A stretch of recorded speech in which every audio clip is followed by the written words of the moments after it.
Halo semua, berjumpa kembali dalam acara Sersantoni. Serius, santai, tapi rohani. Kali ini ada sebuah berita yang khusus. Ini ada sebuah buku yang kebetulan saya karang sendiri. Hoge Andrian Jasa. Ini foto di belakangnya juga sama loh. Jadi bukan niru atau bukan ambil buku orang lain. Ini benar-benar buku yang saya karang sendiri, yang didorong oleh Roh Kudus sampai saya merasa perlu menuliskan buku ini. Saya sendiri jadi anak Tuhan sudah dari tahun 1993. Dengan liku-liku kehidupan, jatuh bangun di dalam Tuhan, mengalami keterpurukan, mengalami kenaikan, mengalami promosi, mengalami kejatuhan, apapun, manis, sedap, pahit, kecut, asam, sudah saya alami. Dan tiba-tiba saya mempertanyakan, apakah Yesus, Engkau Tuhan yang sangat nyata dan hidup? Nanti kalau ada kesempatan, coba boleh cari buku ini atau boleh pesan di nomor ini, silahkan. Tapi intinya judul buku ini adalah The Way of the Kingdom, Jalan Kerajaan. Segala sesuatu di dalam nama Tuhan Yesus Kristus adalah ya dan amin. Tapi kalau kita tahu caranya, kalau kita nggak dapetin caranya, nggak dapet hikmat dari sorga, sampai gimana pun, sampai kemanapun, nggak ketemu loh. Makanya buku ini juga bercerita tentang identitas dan panggilan. Konon ada yang berkata bahwa seluruh dunia lagi mengalami krisis identitas. Secara khusus kita semua anak-anak Tuhan, ternyata semua masalah yang seharusnya kita bisa menang, tapi kalah, itu karena identitas kita tidak penuh.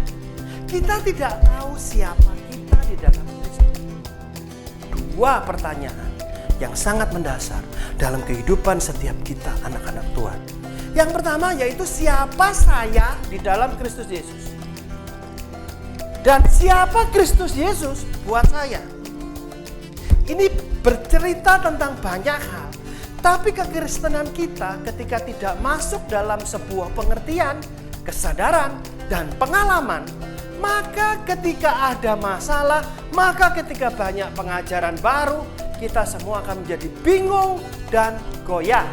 Mana yang benar, mana yang salah. Terlalu banyak hal di dunia maya hari ini. Terlalu banyak hal di dunia hari ini. Ketika dasar kita tidak teguh, ketika keyakinan kita tidak kokoh, berjangkar kepada identitas kita di dalam Kristus, maka kita akan gak pernah maksimal dalam hidup ini. Roma 8 ayat 2 berkata, hukum roh dan kehidupan di dalam Kristus Yesus mengatasi, membuat kita merdeka dari hukum dosa dan hukum maut. Apakah itu hukum dosa? Hukum dosa dalam bahasa aslinya adalah hamartia. Artinya meleset dari sasaran. Loh, meleset dari apa ya? Meleset dari apa kita? Ternyata kita meleset dari identitas kita di dalam Kristus. Jadi kalau kita tidak tahu siapa kita di dalam Kristus dan kita mendapatkan pengertian, kesadaran, dan pengalaman sebagai anak Tuhan, maka kita akan gampang goyah. Dosa itu bukan apa yang kita lakukan saja. Dosa itu jauh lebih dulu sebelum perbuatan yang buruk. Dan sebelum kita berbuat, itu sangat ditentukan oleh hati dan pikiran. Alkitab mengerucut kepada Amsal 4 ayat 23. Jaga hatimu dengan segala kewaspadaan, karena di situ ada sumber kehidupan. Betul. Kenapa hati menjadi sumber kehidupan? Karena di dalam hati itu ada keputusan yang dibuat. Ada suatu penetapan, keyakinan, kepercayaan yang sangat dipengaruhi oleh pikiran. Nah, oleh karena itu Bapak Ibu sekalian, anak-anak muda, atau siapapun yang menonton acara ini. Jadi kalau yang dibilang hati, itu paralel dengan jagalah pikiran. Seperti apa kamu berpikir tentang Tuhan, kamu akan ngalami kayak gitu. Itu nggak bisa disangkali lagi. Dan yang kedua, hukum maut. Wahyu 6 ayat 8 berkata, ada seekor penunggang kuda berwarna hijau namanya maut.